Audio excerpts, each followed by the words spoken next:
Good evening, everyone. Welcome to another live stream on my channel.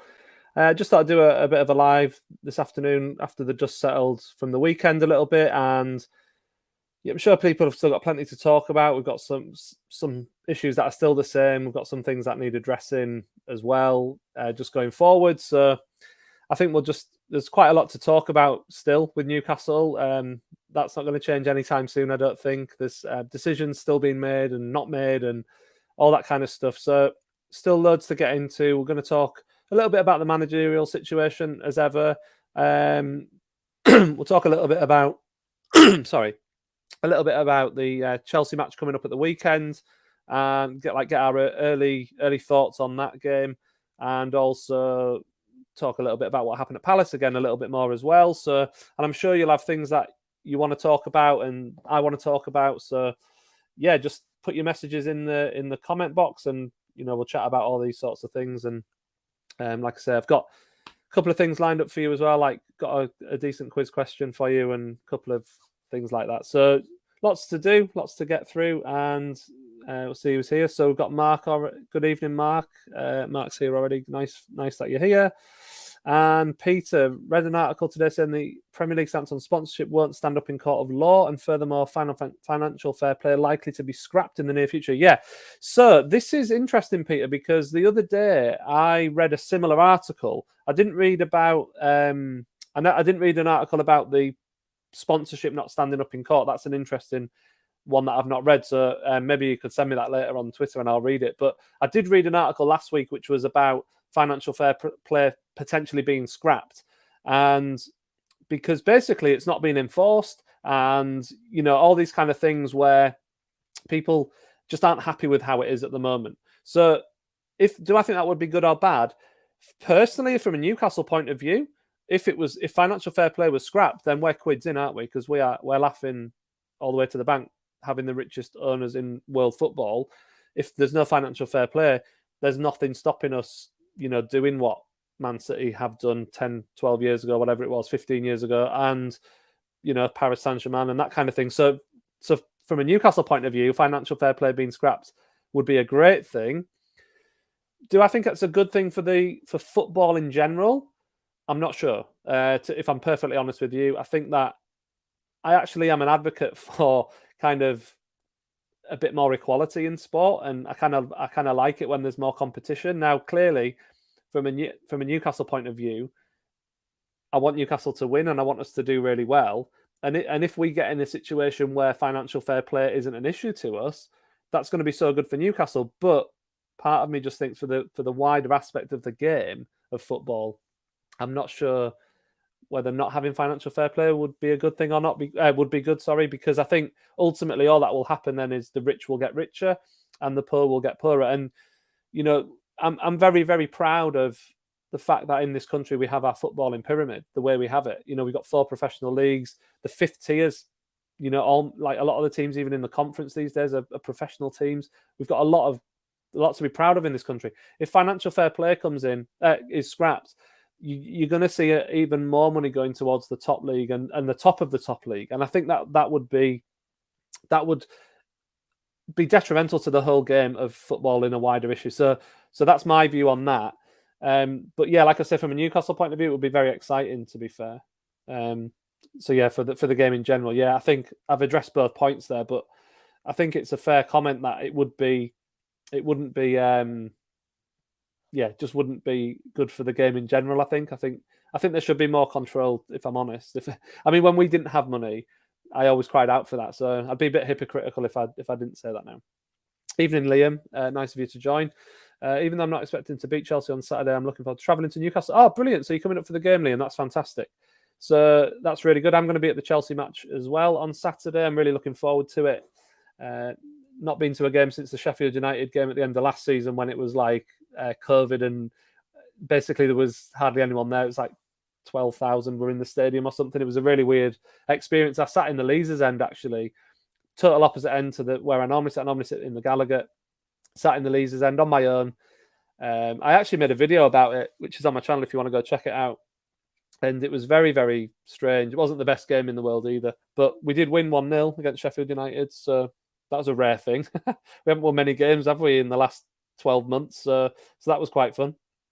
And Liam also says, if financial fair play isn't scrapped, then how can teams like Brighton and Brentford compete? I want to see smaller. Yeah, and I would agree with that. I totally agree with that, Liam. I think that financial fair play is not perfect. I think it needs completely overhauling. I think it needs implementing properly. But the problem we've got, of course, is that the people who run football, like the Premier League, UEFA, FIFA, they're not. They want the big named clubs to do well. They don't want people like Newcastle, although we are, fairly big name compared to a lot of teams, I suppose. But we're not the top of the top, not even close. They want to keep those teams like Arsenal, Manchester United, Barcelona, Juventus. All those like massive names of world football. They've got all they're interested in is keeping them going at the top. And so this is why we've got this mess with financial fair play at the moment. It's all designed to help, those old teams really. And this is why we ended up with the situation with the Super League breakaway, which thankfully was knocked on the head. But you can see that rearing its ugly head again in the future. And it'll be really interesting to see, if in a decade's time that rears its head again about a European Super League, where will Newcastle be at that point? Because if we're competing at the top of the Premier League, then what would Newcastle's stance be at that point? Because we'll be there and we'll have the money. We want a breakaway. I really hope that never happens. I love the Premier League. Like I said, I'm very, very proud of the British or the English football pyramid, and I think we need to do everything we can to protect it. Active Aaron, evening Aaron. Also, Man City should just sponsor each other. Yeah, that would be one way to get around it, wouldn't it? Yeah, just make some sort of deal, which would be fab. Sky News have an article about the Crown Prince apparently plotting to kill the Old King before his father took over, and the whistleblower's evidence. Oh gosh, that's I've not seen that, Mark. That's going to be that's not good, is it? Really, I mean, it's shady. I mean, I have talked a little bit about the Saudi Arabians and kind of my view on things, but I think that this sort of stuff isn't going to go away. And I mean, clearly that's horrendous if that's true. Like plotting an assassination. It's like at the end of the day, this guy is the top man of the PIF, isn't he, as well? And even though there's proven that there's no link between the two, or whatever it is, there's separation. That was the word. There's separation between the two. It's not great when you've got someone who's running that organisation who owns 80% of Newcastle, doing things like that. So that's worrying. I'm not sure if it'll affect us. I don't see how it could affect us at this point. I don't think there's nothing. I might be wrong here, but I don't think once someone's got control of a club, I don't think there's a lot you can do to remove them. But again, maybe there is. I don't know. It would just be typical Newcastle, wouldn't it? If we get bought out and then we're forced to sell it or whatever. But I'm sure it'll be worked out. It's a sad fact of life, really, isn't it? That money does speak at the end of the day. And Britain has a good relationship with Saudi Arabia, so they won't want to risk, arms deals and all these horrible things that go on. The government it's not in their interest to kind of upset one of their allies at the end of the day.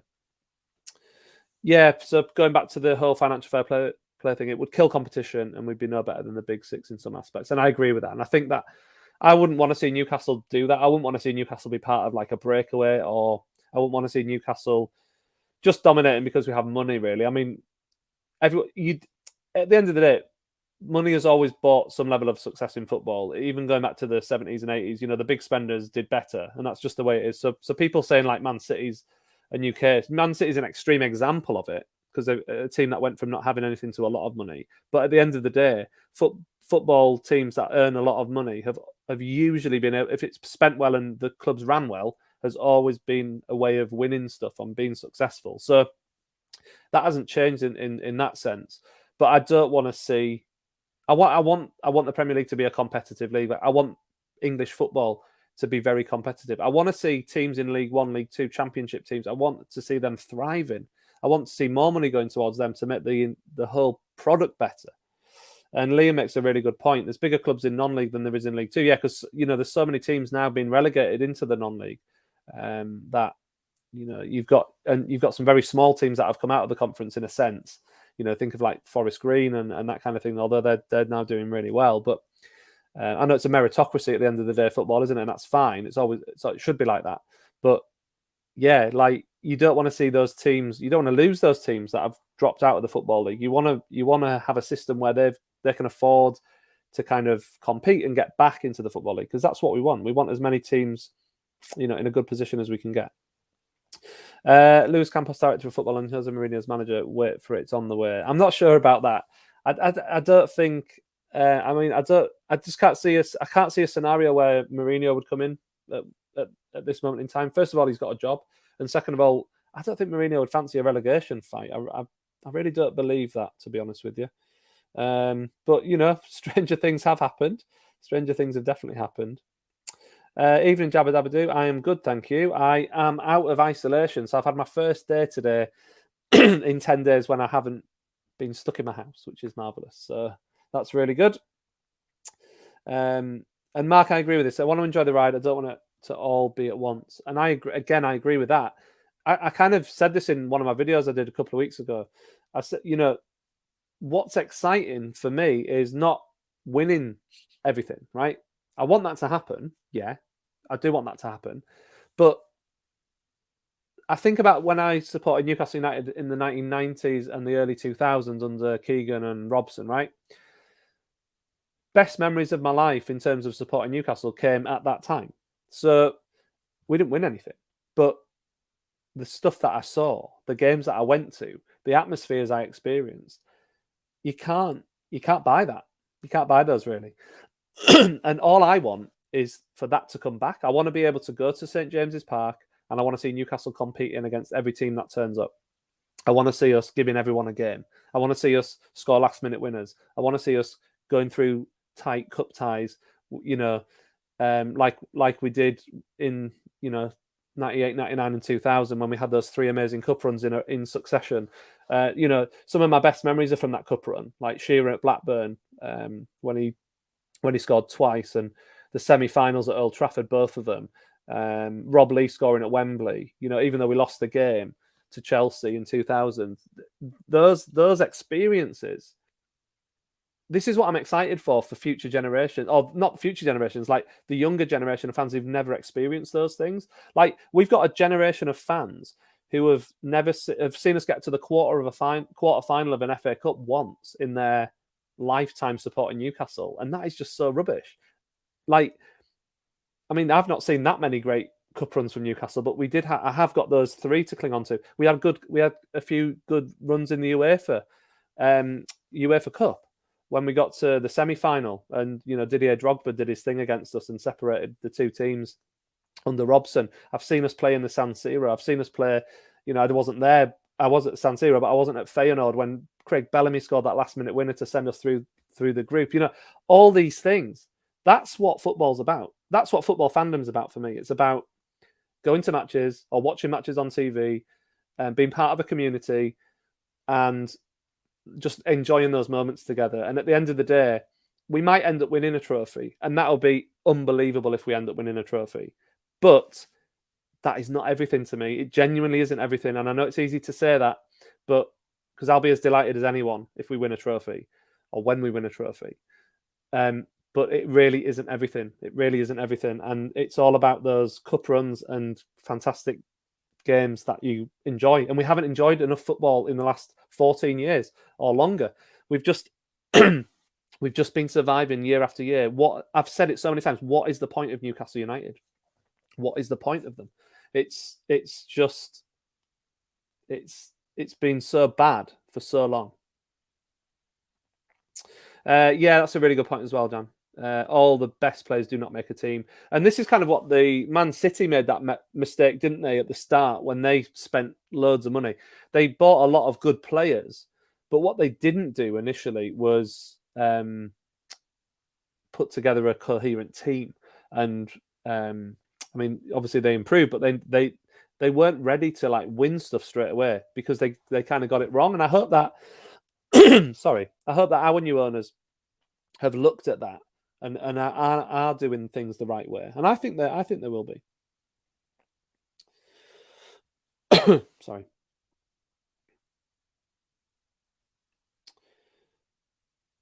Yeah, so just going back to the Saudi issue that Mark raised, it's something I've not seen myself, but yeah, there's big issues there. I don't think any. I've not seen any. I've not spoken to any Newcastle supporters who haven't acknowledged that now, and I think that I think that there's some big issues here. It's geopolitics, isn't it? It's not down to the Newcastle fan base, but at the end of the day, they own our club, and it's kind of I don't know. It's slightly worrying. Yeah, yeah, I totally agree with that, Aaron. We were blessed. I mean, like I say, I don't know how old you are, Aaron, but I basically the Keegan years. I started when I was like 9 or 10, and then we had that run of about what was it really, from sort of 92 until it's about a decade, wasn't it, when we were really decent? Maybe slightly longer, maybe 12, 13 years. So until like my early 20s, we were brilliant. We were absolutely brilliant. And yeah, and actually just going back to just thinking about some of those great moments, watching the Man United game yesterday. I don't know if anyone saw it. Obviously, you'll have all seen the result by now, but I was just watching it, and obviously it's funny, isn't it, when it happens to Man United? I don't, sometimes when a team get thrashed, it doesn't bother me, but Man United had years and years of just goading everyone and lording it over everyone, and to be honest, even now it doesn't get boring when they get hammered. So I came up with this little question, which was, I just wondered. So this was obviously one of these amazing games, wasn't it? That I'm talking about, like these experiences that really, we haven't experienced anything quite like this for a long time. Can you name the 5 goal scorers when we beat Man United 5-0 in 1996? So just put your answers in the box below. See if you can get them in order. You get like a bonus. I don't know, something. There's no prizes, but yeah. Can you name the 5 goal scorers who scored when we beat Man United 5-0? And just watching that game yesterday just brought back memories, obviously, of when we beat them 5-0. And the context of that was, which a lot of people forget actually. We'd obviously lost the title to them at the end of the previous season, and we then played the Charity Shield against Man United at Wembley, and I don't know who else was there. I was there that day. We got absolutely drenched. We lost 4-0. We were completely outplayed by Man United, so they'd just beaten us to the title. Obviously we should have won the league that season. Like, it still lives with me, that regret of not doing that. So we had that over us. So then they hammered us at Wembley. So that again, the Man United fans were just lording it over us, and it was just awful. And then, like, 2 months later, less than 2 months later, they came to St James's Park and we absolutely battered them 5-0.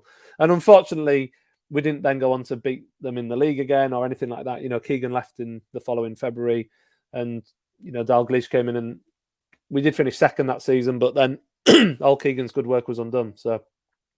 But the actual 5-0 game was just brilliant. So,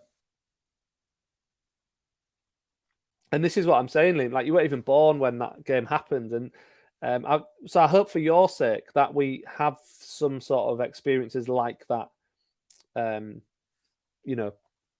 forward. And I'm sure we will. I'm sure those good times, those fun times, are going to come back. Everyone remembers the Albert goal. Everyone remembers that was the last one. But yeah, and Liam doesn't remember Bobby Robson days as well. That's such a shame. So Liam, you're exactly the type of person who I'm talking about. You've basically supported. Fair play to you for sticking with Newcastle through 14 years of Ashley. I really hope for the likes of you that things get better quickly, and you can just start seeing what this club is like. When this club is flying, it's a fantastic club anyway, but when it's flying, it's something else. So Aaron's 32. Yeah, so I'm 37. I'm 38 now. Gosh, I had my birthday last week. So just a little bit younger than me, Aaron. But yeah. The issue is the money we are now challenging the top 6 with. Let's not forget Saudi Prince owns Sheffield United. Yeah, yeah. I think yes, it's slightly different, isn't it? In the sense that you're right, a Saudi Prince does own Sheffield United, and that's not been talked about that much. I guess the difference is we've now got the official Saudi investment fund with us, which is slightly different. But yeah, I take your thing there. Espria, Shearer, Robley one. No, that's not right. I think my dad's got it. Gordon's got it. I'll put it up. So yeah, that's the order. Peacock, Darren Peacock scored a goal, which would have completely been a VAR decision these days. It would have been checked, wouldn't it? But it was over the line for sure.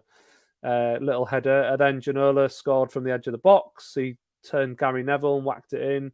And then Shearer scored, Ferdinand, and then, of course, Albert finished it off with that delightful chip, which was fantastic. It was just an amazing game. Amazing game.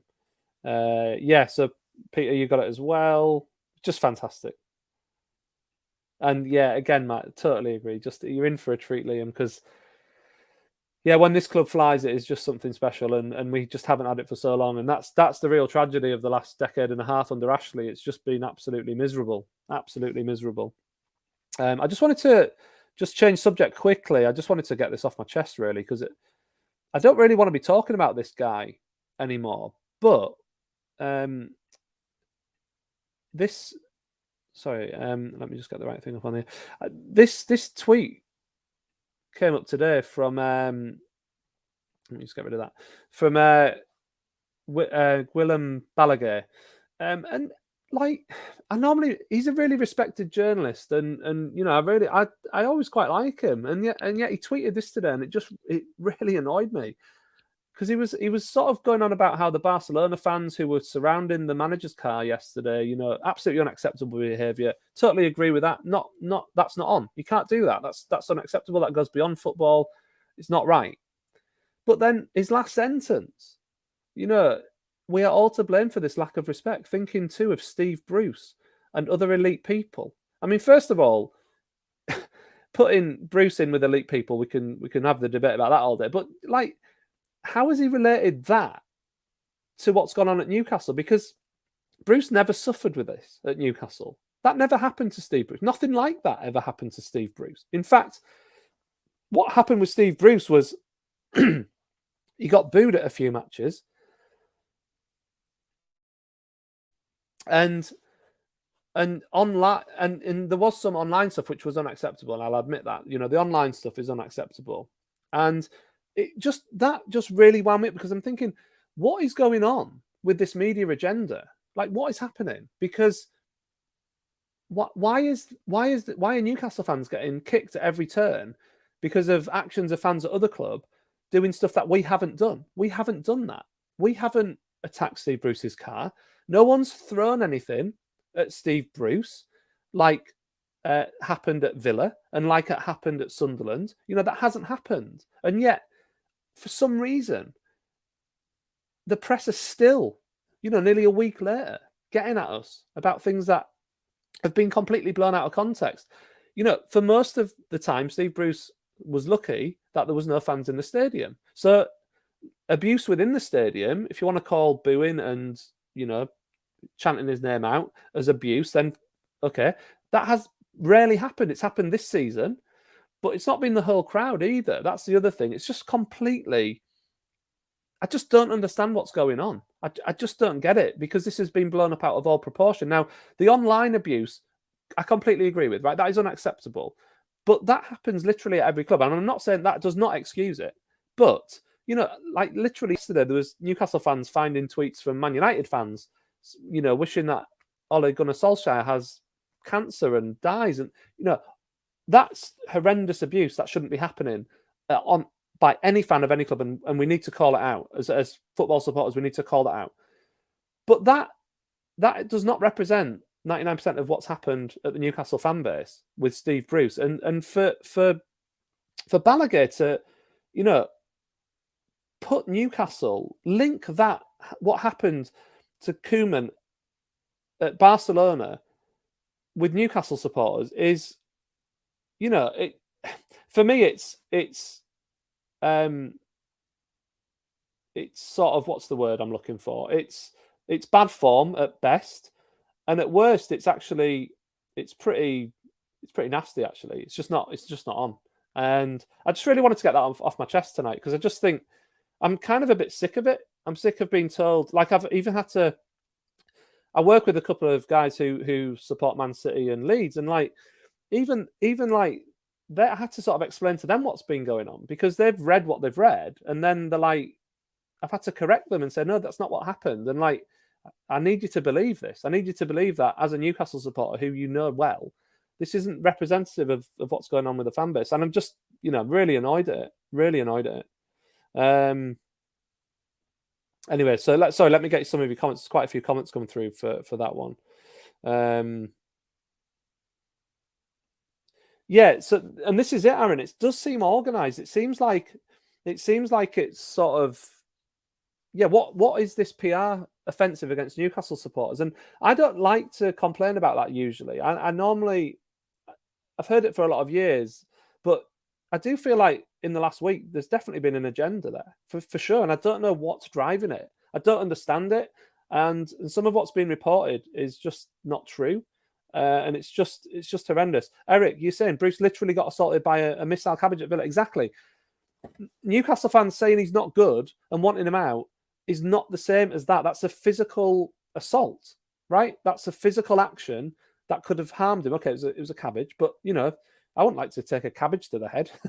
But like, that's not happened at Newcastle. The worst that's happened to him at Newcastle in the stadium is booing and chanting Bruce out, right? It just blows my mind. It blows my mind. The old story: we're unrealistic, stupid, angry, unagreeable, and not thankful for a tactically inept manager. People love to pop us. Yeah, they do. And I think the fact that we've got the takeover, there's definitely some jealousy going on there.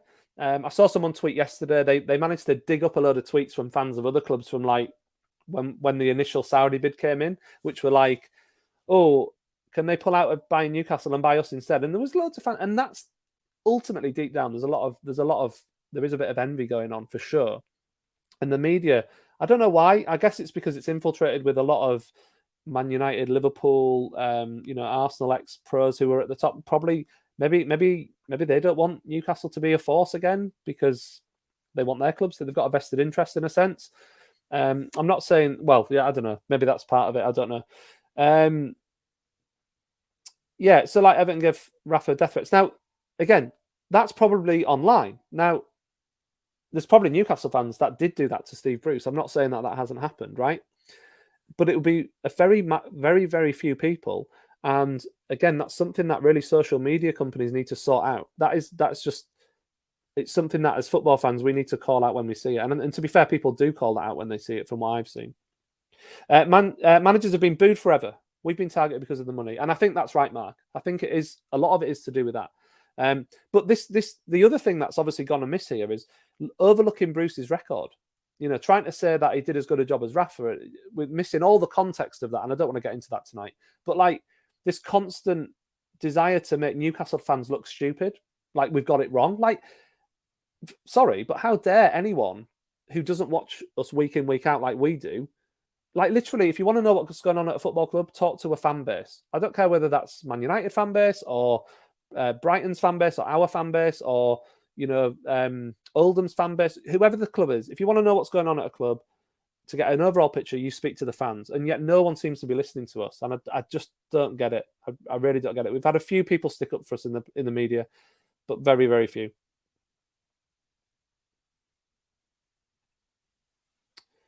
Yeah, and this is why it's so irritating to me, is the fact that there's literally people I actually know who I think know that I'm quite a reasonable person, that I don't really talk.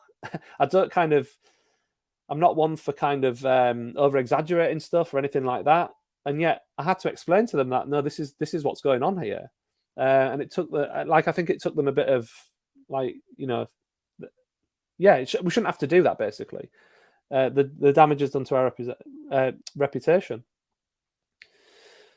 And again, yeah, so I agree with this. The agenda is it's amplified, I think, because of the takeover and the implications of The cartel, yeah, and it is a cartel. Let's not beat around the bush. This it is. They're trying to block competition. They're trying to keep their own vested interests going. And yeah, look at the abuse Rafa and Ollie got, and then compare the media response to those things. It's absolutely, it's just so irritating what's happening. And like I said, I thought after the weekend we could have just moved on from it and got over it. And you know, as irritating as it was last week, and I know Aaron, you're watching. I know that we've had a conversation, haven't we, about we got to the point where I think it was like Saturday or Sunday, we were like, yeah, we'll just let this go now. We'll just let this go because it's okay. But then no, today we've got Balaguer saying that online, and it's like, look at how many people follow him on Twitter. You know, hundreds of thousands of people that he's broadcasting that to. It's completely unacceptable, and there's no comeback to that, is there? There's no comeback to that. Wenger as well, Liam. You're right. You know they treated Wenger horrendously at the end, and yet not a lot is said about that. Trying to make us look entitled, and it's ridiculous. And just going to the stats for some, yeah, exactly. And that's the context I'm talking about, Mark, which I said I wasn't going to get into, but your comment is there. But yeah, the comment, the fact is, yeah, the stats were very similar for two. First of all, there's two things, right? Because this has really annoyed me as well, because this is something I had to explain to my Man City supporting friend. So the stats were similar because Rafa's 2 seasons in the Premier League and Bruce's 2 seasons in the Premier League, yeah, almost identical records. Bruce's was actually worse than Rafa's, but only marginally, right? But the context missing. First of all, one big thing is that conveniently they left out Bruce's record from this season. Like, well, he lost 5 games this season and only drew 3, so that makes his record even worse. So, but whoever put that graphic together decided to conveniently leave this season's matches out of that graphic. So then we go back to, okay, well, there's 2 full seasons each. I can see why you might want to make that comparison. But the context is Rafa brought a championship team up and was building and was literally getting better. And I think there's a fact about how in the last 6 months when he left, we were like in top 5 or 6 form, and we were starting to become more expansive because we got Almiron, and he was starting to slowly make us a bit more attacking. And if he had been backed, you know, who knows what Rafa would have done? That was what fans were excited about. With Bruce, he had that team that Rafa had that were, you know, starting to become better and better, starting to look more attacking. The football under Rafa wasn't great at times. We all know that. I'm not trying to say it was perfect and amazing, because it wasn't. But there's context, and people just don't want to talk about context sometimes. They just want to look at stats and that's it. And it just, again, it does irritate me. I feel like I'm ranting tonight. I don't know, but anyway. Oldham fans and Blackpool fans who has told me they're happy we got to take over. In absolute fairness, away from the internet, I must admit I've got a friend who spots QPR. He's absolutely buzzing for us. You know, even my Leeds supporting friend as well that I'm talking about, who I've had to explain about the whole thing. He was buzzing for us when it happened, and he was sort of, you know, he was admitting he wished it could happen to Leeds, you know, that sort of thing. And I think there is a general consensus that there's certainly a lot of people out there who, you know, we've got to remember that Twitter isn't the be all end all of life. It's a microcosm of something, not society. But like, I don't know, there's a lot of people out there who are pleased that Newcastle might break the top 4 or 5 clubs and make it a bit harder for them, because at the end of the day, people want to see other teams doing something, I think. So we are not bad supporters. I don't agree with Newcastle fan punching a horse whip. Well, the whole horse punching thing, it's like this goes to show how ridiculous social media is, doesn't it? Because like you see Sunderland supporters always say, the horse punchers. Well, they're brandishing the entire fan base, the horse punchers, because one man on one occasion punched the horse. One idiot punched the horse once, and that means that we're all these horse punch. I mean, it's nonsense, absolutely ridiculous. Exactly, it was one fan punched, but yet there's this kind of thing with Sunderland fans that we're horse punchers. Oh, it's the horse. It's a nice thing to jibe at us, I suppose. We probably do the same to them, but it's just ridiculous. Peter, what's more disgusting is ex-players simply comparing records out of all contexts. They should have a better understanding of money, tactics, plan. Yeah, and this is it. This is the thing. Like, this is what I'm saying. Like, talk to fans of a club, talk to the supporters of a football club, because they know what's going on. We know that we watch it with our own eyes. We've got worse because we don't play as coherently. The defense is letting in more goals. Yes, that is statistically true, but also just the general defensive play is just not as good. It's not as organized. It has, all these things that aren't recorded on a stat sheet. It's just mad. Yes, yeah. It's utterly bizarre, isn't it? Arsenal fans were sort of heroes to some of the media because they finally got Wenger out because he failed for so long. Clearly, just mad, absolutely mad. Yeah, and again, going back to the investment that Bruce got, that Rafa was never afforded, that kind of thing.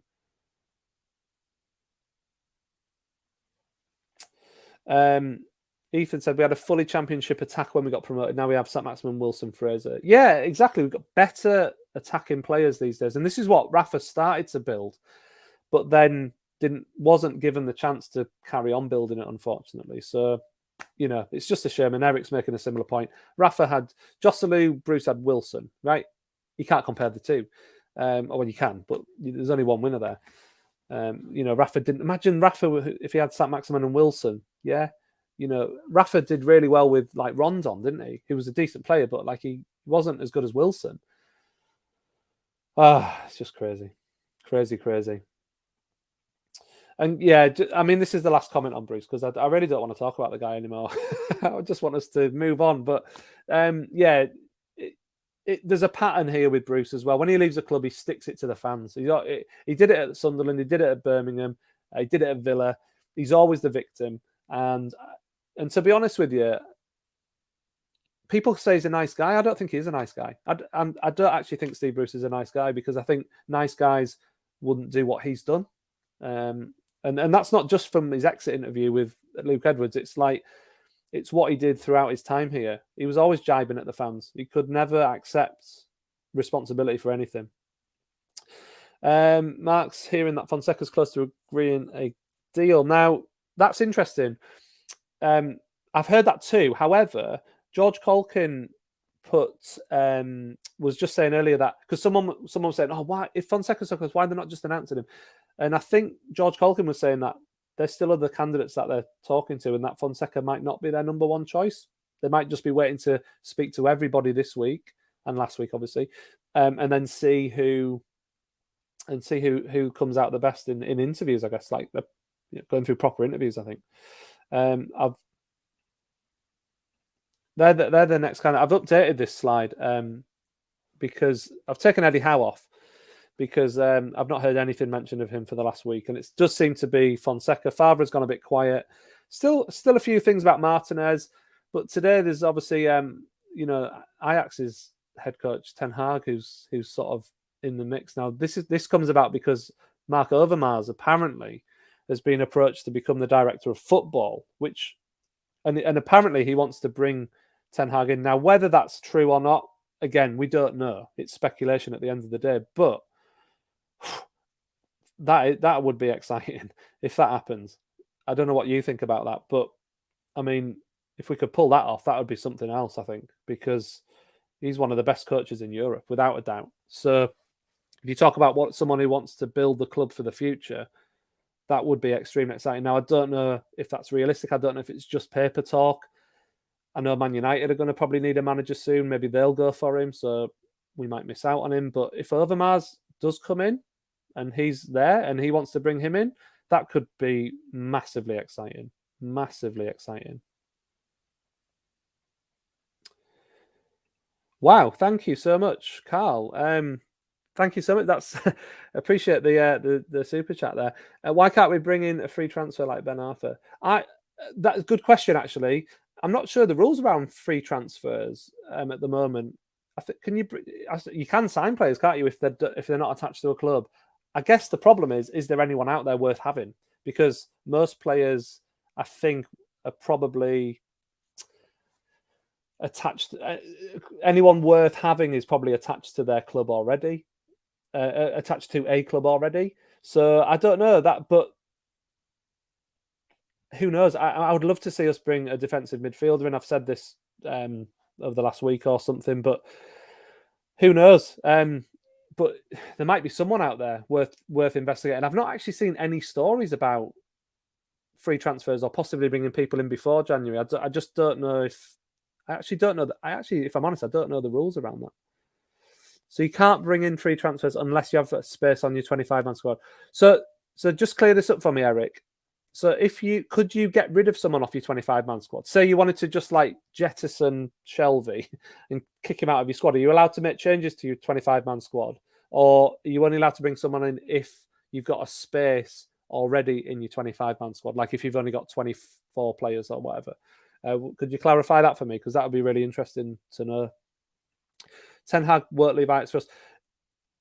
Listen, he's a top European manager, and I agree. The chances of him coming are unlikely. I think what makes it possible potentially is the Mark Overmars link and the fact that the consortium are speaking to him. So we'll see what happens. But I just think that for me that would be exciting if we could pull that off.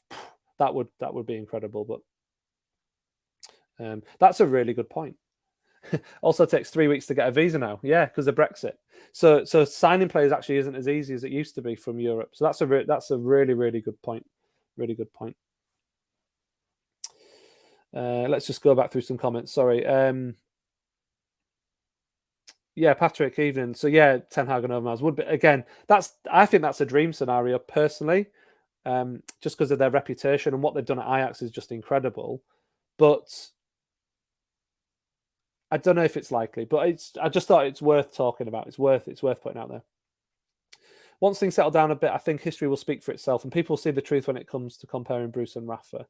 Yeah, I mean, hope so. I mean, I think most Newcastle supporters do know that. I think there's an element of Newcastle supporters who don't particularly rate Rafa, and I think that was probably because of the style of football we played, and they didn't like it at the time. But I was one of those people who felt like we were progressing under Rafa. He had a plan and we were organised. And I think we liked that because, at the end of the day, Rafa was building something and Bruce has pretty much dismantled anything good. And I don't think Bruce has destroyed it deliberately. I think he's destroyed it just because he isn't as good as Rafa. Like he doesn't have, he's not as professional. His methods, his standards are low. What he deems acceptable is much lower than what Rafa deems acceptable, and that is the difference between the two managers.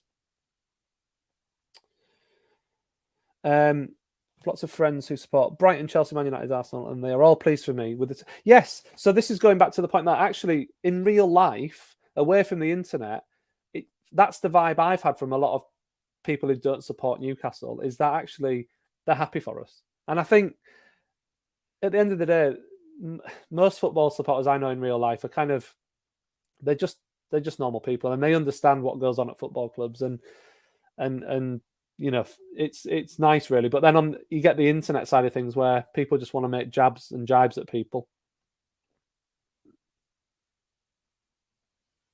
I was thinking the same, Carl. Surely a 3-month deal for Carroll would make sense too. That's interesting. Jones is watching the under-23s tonight, yes. Sorry, this is Patrick said get rid of Joe Linton first, surely.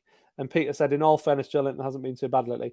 I made a point about Joe Linton in my latest video, and I made it on my live stream straight after the Palace match. And I know he only played 10 minutes, and I know it's a very small sample size, but I noticed this in the other games Joe Linton's played in.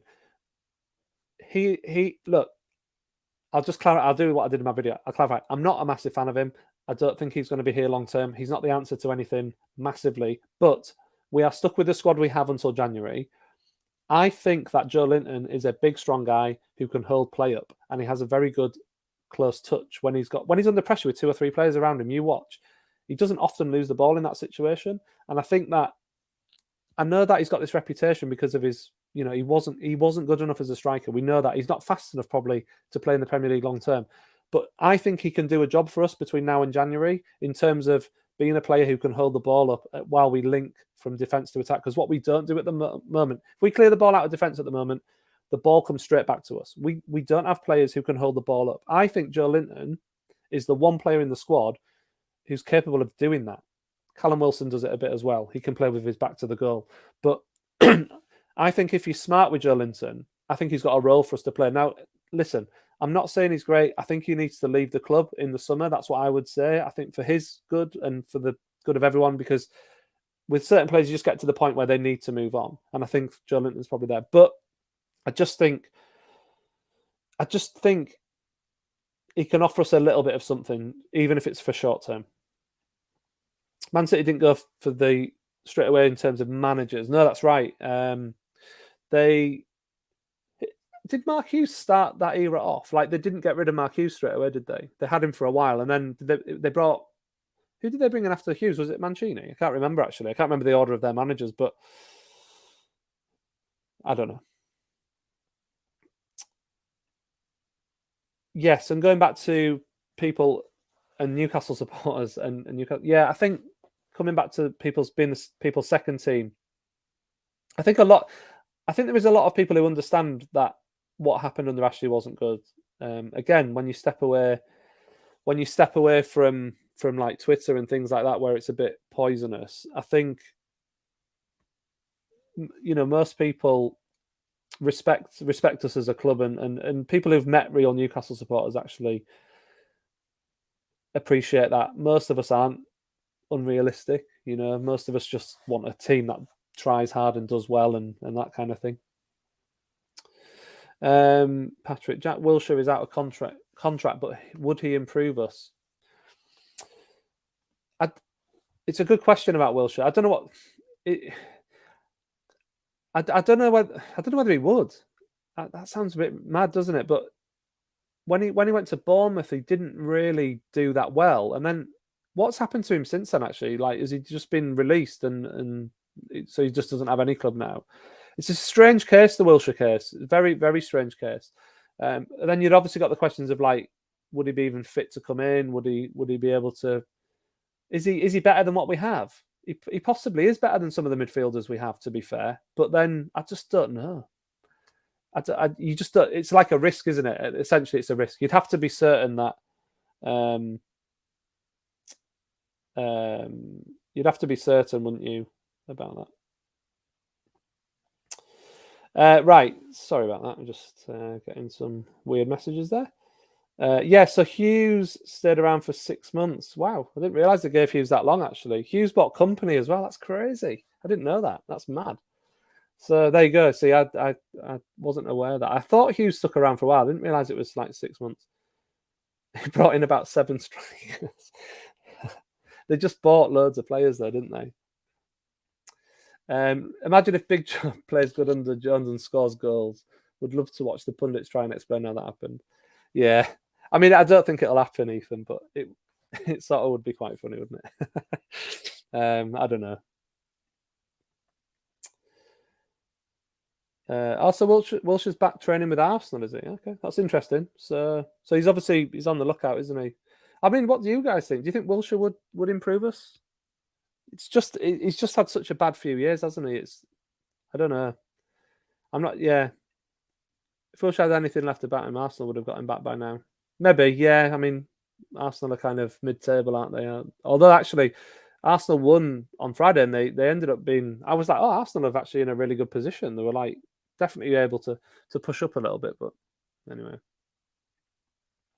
Yeah, this is a worry about Joe Willock, about this not playing fully fit, and I think maybe this is what's going on with him and why performances haven't really been as good from him this season. I still think, obviously, if he's playing in pain, then we just need to get him rested and repaired and recovered.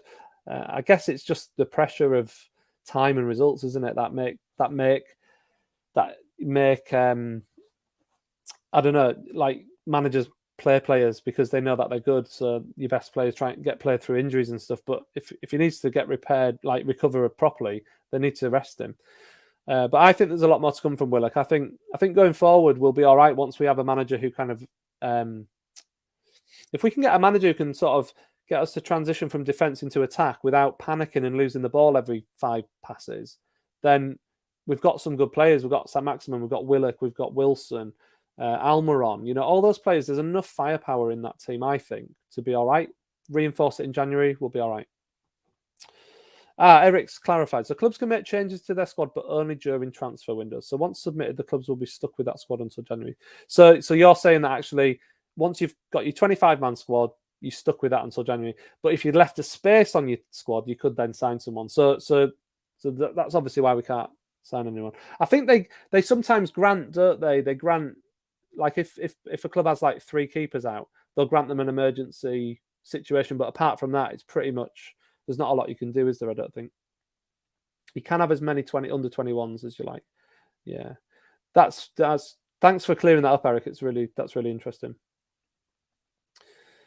Yeah, this is my worry with Wilson. We have to keep Wilson fit between now and January at the minimum. Like, we want him to be fit all season, obviously, but if we can get to January with Wilson staying fit and giving us a run of games, we might just do all right.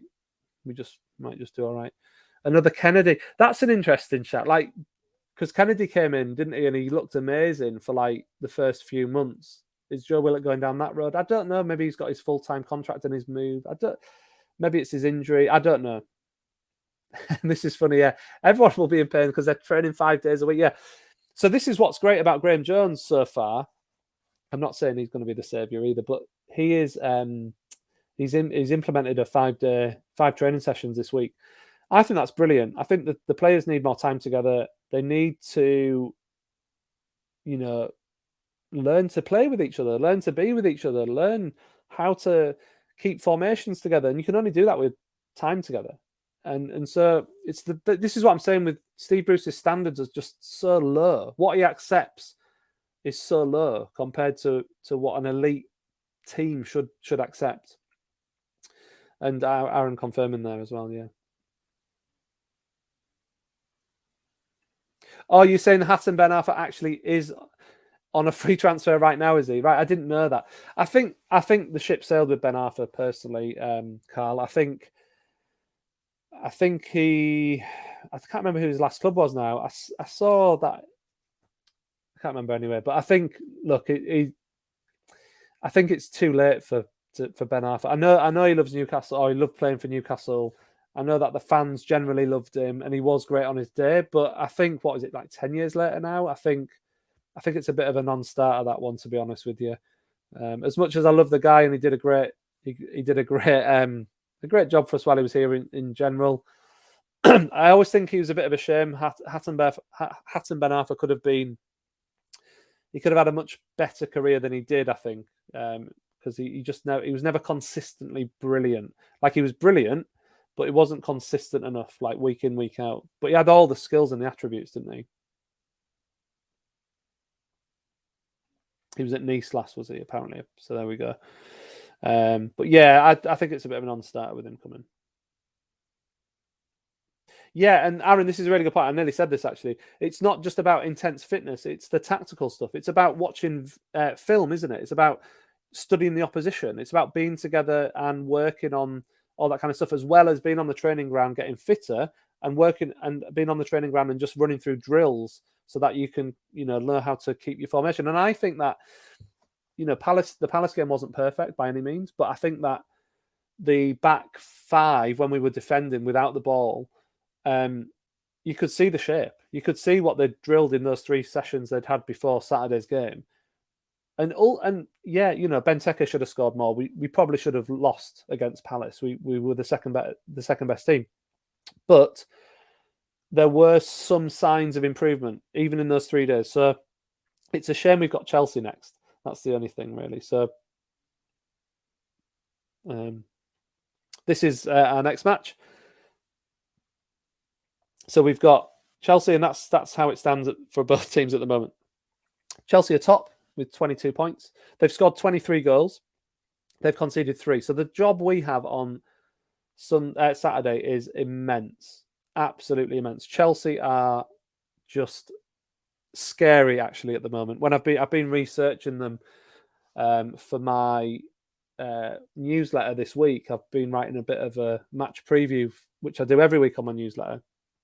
In fact, let me put my little banner across the bottom so you can see how to get hold of my newsletter in the description below.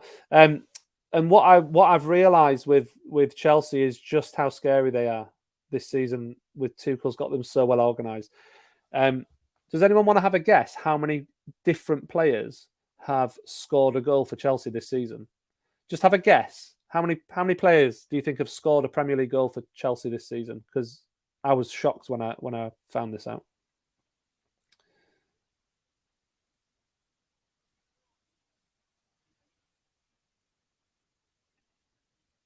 Okay, Eric's obviously our expert on squad dealings, which I'm really like having that kind of knowledge.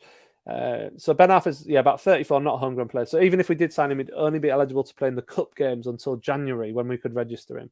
Hypothetically, that is if we actually signed on a free. There you go. So that's interesting. Yeah, I think the fact he's 34, I just think it's a non-starter anyway. I'm not sure he'd be cut out for the Premier League now, like he was, 10, 12 years ago, whenever it was that he actually played for us.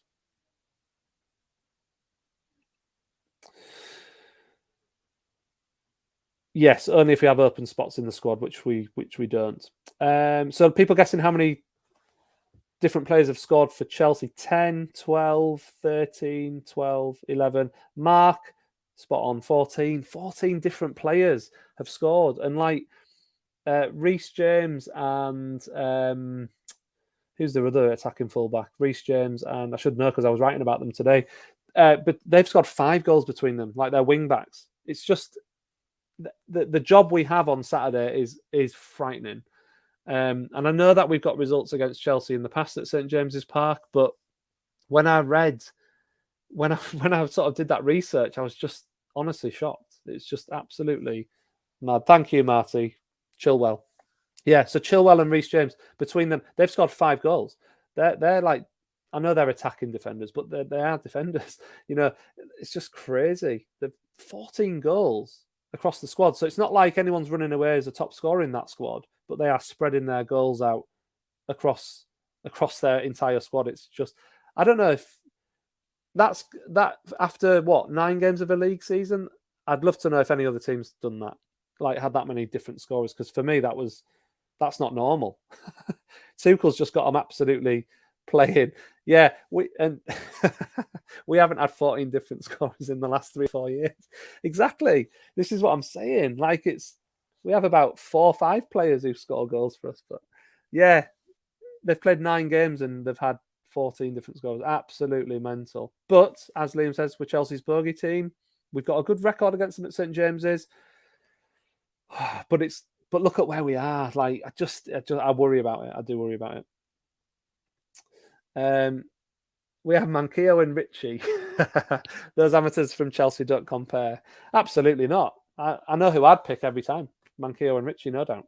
Yeah, no doubt about it.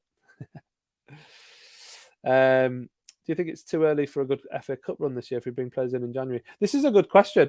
I'd love to see us have a cup run, and I think why not? As long as we are picking some points up in the league, and at the end of the day, the FA Cup's 6 matches if you get to the final, isn't it? I know they always say, it's more matches and all that. A distraction. No, I think go for it. And if we can bring some players in and go for it in a cup, why not? Yeah, absolutely. Bring it on. I want a cup run. I want to go win some games away from home in the 5th round or whatever. That'd be amazing. And yes, that is true. So even when we're not good, we enjoy playing Chelsea at home. But this is my concern with Chelsea. They are seriously, they're so good right now. They're playing on a different level under Tuchel, and I think we'd be naive to think anything other than we are in a hell of a matchup nightmare. Anyway, so it would an FA Cup run would get us into Europe, wouldn't it? Yeah, exactly. And I think they will. I think the new owners will want us to target the FA Cup. But obviously, as we've said many times, it comes down to this season being about survival and pretty much nothing else. It's about surviving. It's a long season, but I think we can do it still. I am worried, but I'm not overly worried. Right, quick couple of guesses before I sign off. So I'll start with this one. This is see who's this? Have a guess at that. Put your comments in the box. Who's that?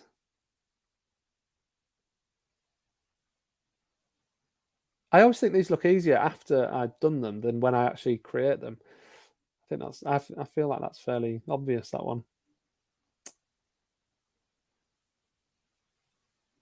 But when I did it, when I designed it, I was like, oh, I think that's pretty good. Ridley says Rob Lee. It's not Rob Lee. And lots of people saying Ben Arthur. Now, I didn't know we'd be talking about Ben Arthur tonight. So that's kind of why I wanted to show you that, because yes, you're right, it is Ben Arthur randomly. So that's a bit weird that we ended up talking about him tonight. So there you go, Ben Arthur. And last one for now. So have a look at this one. So who's this one? Who's that? Let me know. Who is that one? So the second one. I think that's a little bit tougher. You could probably figure out the era from the kit. I think the kit kind of is obvious. See what people say. Do you know what? I need to make this harder. Oh my goodness, everyone's getting it. Over the Wall, Ryan Taylor, not Lee Clark, Ryan Taylor, it's Ryan Taylor. I'm gonna make it really tricky next time. I'm gonna make it really, really tricky next time. Ryan Taylor, love that guy. I saw him interviewed earlier in the week, which is why it sort of made me think of him when I did this. Yeah, just he was buzzing for Newcastle. We're talking about, you know, people being happy for the fans and stuff. He was buzzing for Newcastle and excited about what's going to happen for the club next. So it's good to have these ex-pros who just got the club, love the club. You know, at the end of the day, Ryan Taylor, his free kick against the Mackhams was fab. I saw that the other day as well. It's just brilliant. What a moment that was. Yeah, the celebrate. It was kind of, yeah. I'm going to make it trickier next time. I'm making them too easy, I think. Yeah, I've not watched this yet, Marty, but I saw that they'd interviewed Stephen Taylor. So I'll go and watch that. That'll be a good thing to do. So, yeah, love Stephen Taylor as well. Always funny, and he's always amusing, isn't he? When he comes up, I was just thinking, like, whenever the Bowyer and Dyer incident comes up, Stephen Taylor always gets a mention because it's just hilarious, wasn't it? If you're not sure what I'm on about, everyone will be aware of the Bowyer and Dyer fight on against Aston Villa, but Stephen Taylor also got sent off in that match. We ended up with 8 men. And if you've not seen why Stephen Taylor got sent off, go and YouTube it now. Go and search on YouTube for Stephen Taylor, because it was just best actor performance. Fantastic. Right. I am going to sign off. So thank you so much. I've got a couple of days away, so I'm not going to be putting anything out. I don't think. I might put something out on Wednesday. In fact, I need to show you this quickly. So hopefully on Wednesday, or Wednesday, Thursday at the latest, I'm going to put my Ask Me Anything 2,000 subscriber video out. So if you've got any questions that you want to ask me, just put them in the chat box now. They don't have to be about Newcastle United. And then what I'll do is I'll grab them after this live stream is re-uploaded, and just let me know. And then I'll include some of those in that video, which will be really good. And that's going to be out on Wednesday or Thursday, probably Thursday. But if I can get it out on Wednesday, I'll get it out on Wednesday, and that'll be really cool. So yeah, any questions that you want to ask me, I know people have sent me them on Twitter, and you can send me them on Twitter if you want, or Instagram. I'm on there as well, or on my YouTube channel. If you go to the community tab, there's a post on there where you can put them as well. That'd be really good. So thank you, and yeah, so probably won't be releasing anything tomorrow on the channel because I'll be away, but it'd be nice. It'll be nice to have some more questions for that video, which I'll put out on Wednesday, Thursday. And then hopefully we might see something on the managerial situation this week as well. So we'll see. Anyway, right. Thank you so much, everybody. I'm going to sign off now. So have a good evening, and I will see you really soon.